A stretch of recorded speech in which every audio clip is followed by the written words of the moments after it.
Field Marshal Douglas Haig. 1st Earl Haig was a senior officer of the British Army. During the First World War, he commanded the British Expeditionary Force on the Western Front from late 1915 until the end of the war. He was commander during the Battle of the Somme, the Battle of Arras, the Third Battle of Ypres, the German Spring Offensive, and the 100 Days Offensive. His military career included service in the War Office, where he was instrumental in the creation of the Territorial Force in 1908. In January 1917, he was promoted to the rank of Field Marshal, subsequently leading the BEF during the final 100 Days Offensive, when it crossed the Canal du Nord and broke through the Hindenburg Line. This campaign, in combination with the Kiel Mutiny, the Wilhelmshaven Mutiny, the proclamation of a republic on 9 November 1918, and civil unrest across Germany, led to the armistice of 11 November 1918. It is considered by some historians to be one of the greatest victories ever achieved by a British-led army. He gained a favourable reputation during the immediate post-war years, with his funeral becoming a day of national mourning. However, he also had some prominent contemporary detractors and, beginning in the 1960s, has been widely criticised for his wartime leadership. He was nicknamed Butcher Haig for the 2 million British casualties under his command. The Canadian War Museum comments his epic but costly offensives at the Somme, 1916,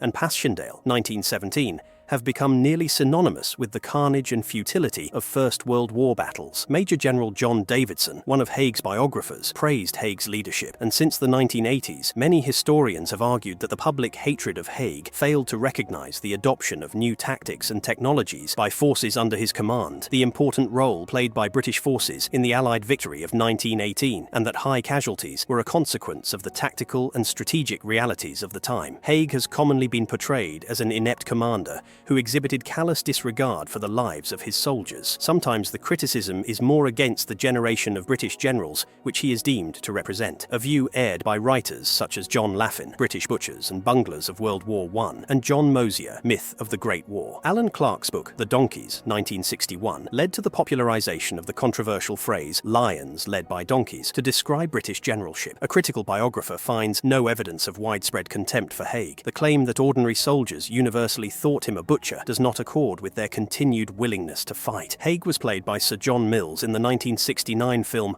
Oh, What a Lovely War, in which much of the dialogue is taken from Clark's The Donkeys. He is portrayed as being indifferent to the fate of the troops under his command, his goal being to wear the Germans down, even at the cost of enormous losses. In the 1989 BBC comedy series Blackadder Goes Forth, Haig, played by Geoffrey Palmer, makes an appearance in the final episode. Referring to the limited gains made during the 1915 to 1917 offensives, Blackadder says, Haig is about to make yet another gargantuan effort to move his drinks cabinet 6 inches closer to Berlin. In the 1985 Australian television mini-series Anzacs, Haig was played by actor Noel Trevarthen. Haig was portrayed as a cold and aloof man whose skepticism about the fighting abilities of the Australian and New Zealand troops arriving on the Western Front in 1916 was aggravated by the conduct of the Australians behind the lines. The series also portrayed British Prime Minister Lloyd George having a strong dislike of Haig and wishing to see him removed from command in 1917.